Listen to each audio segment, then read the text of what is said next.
ಅಯ್ಯೋ ಇದು ಲಾಟ್ರಿ ಇದ್ದಂಗೆ ನಿಮ್ ಕೆರೆಯಲ್ಲಿ ಏನಾರ ಪಾಸ್ ಆಯ್ತು ಅಂದ್ರೆ ಲಕ್ಷ ಗಟ್ಟಲೆ ಆದಾಯ ಫಿಕ್ಸ್ ಸರ್. ಹೆಂಗೆ ಆಕ್ಟಿವ್ ಇದೆ ನೋಡಿ ಸರ್. ಪಾಂಡಲ್ ಬಿಟ್ಟಿರೋದಕ್ಕೆ ಈ ಸೈಜ್ ಇದೆ. ಏನ್ ಫುಡ್ ಹಾಕಲ್ಲ ಏನಿಲ್ಲ. ಈ ಮೀನು ನೀರಲ್ಲಿ ಎಷ್ಟು ಮೀನುಗಳನ್ನ ಲವ್ ಮಾಡಿತ್ತೋ ಏನು. ಬರೀ 6 ತಿಂಗಳಿಗೆ ಬಂದಿರೋ ಸರ್ ಈ ಮರಿ. ಇದು ಬಾದಾಮಿ ಸೇಲ್ ಆದಂಗೆ ಸೇಲ್ ಆಗ್ತಾ ಇದೆ ಸರ್. ಇದು 30 ಪೈಸೆ ಅನ್ನಂಗ್ ಕೊಡೋದ್ ಮರಿ ಇವನ್ನ. ಕೆರೆ ಬೇಟೆ ಮಾಡೋರು ನೋಡಿ ಸರ್, ನಮ್ಮ ಹತ್ರ ಮರಿ ತಗೊಂಡ್ರೆ ಈ ಸೈಜ್ ಬರುತ್ತೆ 6 ತಿಂಗಳಿಗೆಲ್ಲ ಸರ್. ಮೀನುಗಾರಿಕೆಯಲ್ಲಿ ಲಾಭ ಮಾಡ್ಬೇಕಂದ್ರೆ ನೋಡಿ ನಿಮಗೆ ಇಲ್ಲೇ ತೋರಿಸ್ಕೊಡ್ತೀನಿ. ನಾವು ಕೊಡೋ ಮೀನು ನೋಡಿ ಈ ತರ ಇರುತ್ತೆ. 1 ತಿಂಗಳಿಗೆಲ್ಲ ಈ ತರ ಬಂದ್ಬಿಡುತ್ತೆ. ಅದೇ ಮೀನು 3 ತಿಂಗಳಿಗೆ ನೋಡಿ ಸರ್ ಈ ಸೈಜ್ ಬಂದ್ಬಿಡುತ್ತೆ. ಇದೇ ಮೀನು 6 ತಿಂಗಳಿಗೆ ನೋಡಿ ಸರ್ ಈ ಸೈಜ್ ಬರುತ್ತೆ. 1 ವರ್ಷ ಬಿಟ್ರೆ ಇದು 1 ಡಬಲ್ ಆಗತ್ತೆ ನೋಡಿ ಸರ್. ಮೀನು ಇದು ಕೆಜಿ ಬಂದು 150-200 ರೂಪಾಯಿವರೆಗೂ ಓಡುತ್ತೆ. ಅದೇ ಮೀನು ನಾವು ಕೊಡೋದು ಬರೀ 30 ಪೈಸಕ್ಕೆ. ಅದೇ ಮೀನು ನೀವು 1 kg ಮಾಡಿದ್ರೆ 150-200 ರೂಪಾಯಿ ಲಾಭ ಮಾಡ್ಕೊಬಹುದು. 1 ವರ್ಷ 2 ವರ್ಷ ಬಿಟ್ವಿ ಅಂದ್ರೆ ಅದೇ ಮೀನು 500-600 ರೂಪಾಯಿ ಹಂಗ ಹೋಗುತ್ತೆ. ಒಂದೊಂದು ಮೀನು 5ರಿಂದ 6 kg ಮೇಲೆ ದಾಟತ್ತೆ. ನಾವು ಕೊಡಬೇಕಾದ್ರೆ 30 ಪೈಸೆ ಈ ಮರಿ ಇರುತ್ತೆ. ನಾವು ಕೊಟ್ಟಾದ್ಮೇಲೆ ನಿಮಗೆ ಈ ಸೈಜ್ ಆಗತ್ತೆ. ಇದು ನೋಡಿ, ಇದು ಕಾಟ್ಲಾ. ಇದು ನಮ್ ಕೆರೆಯಲ್ಲಿ ನಮ್ದು ಪಾಂಡಲ್ ಬಿಟ್ಟಿರೋದಕ್ಕೆ ಈ ಸೈಜ್ ಇದೆ. ಏನ್ ಫುಡ್ ಹಾಕಲ್ಲ ಏನಿಲ್ಲ. ನಮ್ ಪಾಂಡಲ್ಲಿ ಲಾಸ್ಟ್ ಉಳಿತಾವಲ್ಲ ಅದಂತ ತಗೊಂಡೋಗಿ ಇಟ್ಕೊಂಡಿದೀವಿ ನೋಡಿ. ಇದೇ 1 kg ಮೇಲ್ ಬಂದಿದೆ. ಇದೇ ಏನಾದ್ರು ಕೆರೆಯಲ್ಲಿ ಬಿಟ್ಕೊಂಡ್ರು ಅಂದ್ರೆ 1.5-2 kg ವರೆಗೂ ಬರ್ತಾವ್ ನೋಡಿ ಸರ್. ಸರ್ ಇದು ಫಾಸ್ಟ್ ಗ್ರೋತಿಂಗು ಮತ್ತೆ ಕೆರೆಗೆ ಬೇಗ ಶಿಕಾರಿ ಆಗೋದು ಅಂದ್ರೆ ಇದೆ. ಏನು ಫುಡ್ ಇಲ್ಲದೆ ಬಂದಿರೋ ಸರ್ ಇದು. ಸರ್ ಇದು ಬಂದ್ಬಿಟ್ಟು ಗ್ರಾಸ್ ಕಾರ್ಪ್ ಅಂತ. ಇದು ಕಾಟ್ಲಗಿಂತ ಫಾಸ್ಟ್ ಗ್ರೋತಿಂಗ್ ಇದೆ. ಇದೇನಾರ ನಿಮ್ ಕೆರೆಯಲ್ಲಿ ಏನಾರ ಚೆನ್ನಾಗಿ ಕ್ಲಿಕ್ ಆಯ್ತು, ಒಳ್ಳೆ ಪಾಸ್ ಆಯ್ತು ಅಂದ್ರೆ ಒಳ್ಳೆ ಲಕ್ಷ ಗಟ್ಟಲೆ ಆದಾಯ ತೆಗಿಬೋದು ಸರ್ ಈ ಮರಿಯಿಂದ. ಕೆರೆಯಲ್ಲಿರೋ ಹುಲ್ಲು ಸೊಪ್ಪು ಪಾಚಿನೆಲ್ಲ ತಿಂದು ಬೆಳೆಯುತ್ತೆ. 6 ತಿಂಗಳಿಗೆಲ್ಲ ಎಷ್ಟು ಬರುತ್ತೆ ಸರ್? ಇದು 6 ತಿಂಗಳಿಗೆಲ್ಲ ಕಾಟ್ಲಗಿಂತ ಚೆನ್ನಾಗಿ ಫುಡ್ ಏನಾರ ಚೆನ್ನಾಗಿತ್ತು ಅಂದ್ರೆ ಕಾಟ್ಲಗಿಂತ ಬೇಗನೆ ಗ್ರೋತ್ ಬರುತ್ತೆ. 1-1.5 kg 2 kg ವರೆಗೂ ಬಂದ್ಬಿಡುತ್ತೆ ಸರ್. ಇದು ಉದ್ದ ಬೆಳೆಯೋದ್ರಿಂದ ಭಾರಿ ತೂಕ ಬರ್ತಿದ್ದು ಸರ್. ಲಾಸ್ಟ್ ಟೈಮ್ ನಿಮ್ ವಿಡಿಯೋದಲ್ಲಿ ಹೇಳಿದ್ನಲ್ಲ ಸರ್, ಬಡವರ ಬಾದಾಮಿ ಗೌರಿ ಅಂತ.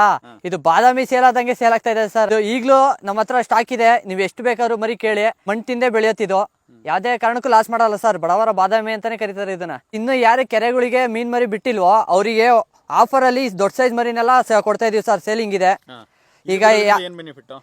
ಇದ್ ಬಿಡೋದ್ರಿಂದ ಮರಿಗಳು ಫಸ್ಟ್ನೇ ಮರಿ ಯಾರು ಬಿಡಕ್ ಆಗಿಲ್ವೋ ಅವ್ರಿಗೆಲ್ಲ ಈ ಸೈಜ್ ಮರಿ ತಗೊಂಡ್ ಬಿಟ್ರೆ ಬೇಗ ಗ್ರೋತಿಂಗ್ ಬರುತ್ತೆ. ಆ ಸೈಜ್ ಮರಿಗೆ ಈಕ್ವಲ್ ಆಗಿ ಈ ಸೈಜ್ ಗ್ರೋತಿಂಗ್ ಬರ್ತದೆ ಸರ್. ಇದರಲ್ಲಿ ಎಲ್ಲಾ ವೆರೈಟಿನೂ ಸಿಗುತ್ತಾ ಸರ್? ಎಲ್ಲಾ ವೆರೈಟಿನೂ ಸಿಗುತ್ತೆ ಸರ್. ರಘು, ಕಾಟ್ಲಾ, ಮುರುಗಲ್ಲು, ಗೌರಿ, ಗ್ರಾಸ್ ಕಾರ್ಪ್ 5 ಜಾತಿನೂ ಕೊಡ್ತೀವಿ ಸರ್. ಇನ್ನ ಎಷ್ಟು ತಿಂಗಳವರೆಗಿದೆ ಸೀಸನ್ ಸರ್? ಇನ್ನು ಡಿಸೆಂಬರ್ ಜನವರಿವರೆಗೂ ಇದೆ ಸರ್. ಇನ್ನು 3 ತಿಂಗಳು 4 ತಿಂಗಳು ಸೀಸನ್ ಇದೆ ಸರ್. ಕೆಲವು ಹುಡುಗರುಗಳು ಹಳ್ಳಿಲಿ ಏನು ಸಂಪಾದನೆ ಮಾಡಕ್ಕಾಗಲ್ಲ ಅಂದ್ಬಿಟ್ಟು ಸುಮ್ಮನೆ ಕೂತಿರ್ತಾರೆ, ಅಂತವ್ರಿಗೆ ಏನ್ ಹೇಳ್ತೀರಾ ಸರ್? ಅವರು ಮನೇಲಿ ನನ್ನ ಕೈಯಲ್ಲಿ ಏನಾಗಲ್ಲ ಅಂದ್ರೆ ಏನಾಗಲ್ಲ ಸರ್. ಏನಾರ ಒಂದು ಯಾವ್ದಾರ ಆಗ್ಲಿ, ನಮ್ಮ ತರ ಮೀನುಗಾರಿಕೆನೋ ಇಲ್ಲ ಮನೆ ಹತ್ರ ಕುರಿ ಫಾರಮು ಯಾವ್ದಾರ ಒಂದು ಮಾಡಲಿ ಸರ್. ಒಟ್ಟು ಏನಾರ ಒಂದು ಬಿಸ್ನೆಸ್ ಮಾಡ್ಬೇಕು ಸರ್.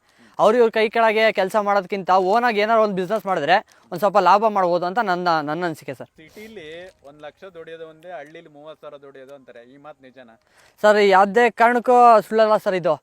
ಈಗ ಸಿಟಿಲಿ ಅವ್ರದ್ದು ಈಗ ರೂಮ್ ಬಾಡಿಗೆ ಅವು ಇವೆಲ್ಲ ಸೇರಿದ್ರೆ ಅವ್ರು ಉಳಿಸ್ಕೊಳ್ಳೋಕ್ಕೆ ಒಂದು 5,000 10,000 ಉಳಿಸ್ಕೊಂತಾರೆ ಅಷ್ಟೇ. ಹಳ್ಳಿಲಾದ್ರೆ 1,000 ರೂಪಾಯಿ ಇದೆ ಜೀವನ ಮಾಡೋದು. ಸಿಟಿಲಿ 1,000 ಅಲ್ಲ 10,000 ತಗೊಂಡೋದ್ರು ಜೀವನ ಮಾಡೋದು ಭಾರಿ ಕಷ್ಟ ಇದೆ ಸರ್.